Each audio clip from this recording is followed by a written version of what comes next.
సంక్షేమ పథకాల సృష్టికర్త బీఆర్ఎస్ పార్టీ అధినేత మాజీ ముఖ్యమంత్రి కేసీఆర్ జన్మదిన వేడుకలను మహబూబాబాద్ జిల్లా కేంద్రంలోని బీఆర్ఎస్ పార్టీ జిల్లా కార్యాలయంలో బీఆర్ఎస్ పార్టీ శ్రేణులు ఘనంగా నిర్వహించారు. కేక్ కట్ చేసి మొక్కలు నాటి సంబరాలు జరుపుకున్నారు. జిల్లా ప్రభుత్వ ఆసుపత్రిలో మాజీ ఎమ్మెల్యే శంకర్ నాయక్ రోగులకు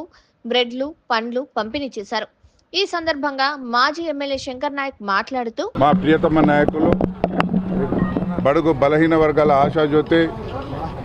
మనసున్న మహారాజు జనహృదయ నేత కల్వకుంట్ల చంద్రశేఖరరావు గారి జన్మదిన సందర్భంగా నా నెల్లికుదురు మండలంలో, మహబాద్ మండలంలో, మహబాద్ టౌన్లో, గూడూరు మండలంలో,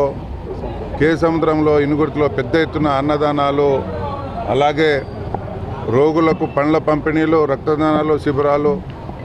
చాలా పెద్ద ఎత్తున చేస్తున్నందుకు అభిమానులకు, కార్యకర్తలకు, నాయకులకు ఒకరికి పేరు పేరున హృదయపూర్వక నమస్కారాలు తెలియజేస్తూ, ఇవాళ చాలా పెద్ద ఎత్తున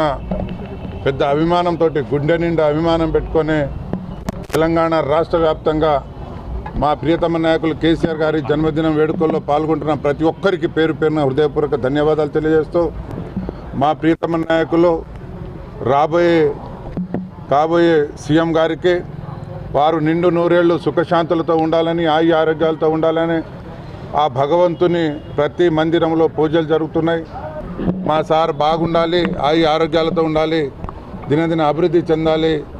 బ్రహ్మాండంగా మమ్మల్ని అందరినీ కాపాడాలి, వారికి భగవంతుడు కాపాడాలి అని చెప్పేసి మనస్ఫూర్తిగా ముక్కోటి దేవతలకు వేడుకుంటూ ఈ జన్మదిన వేడుకలో బీఆర్ఎస్ పార్టీ నేతలు పాల్గొన్నారు.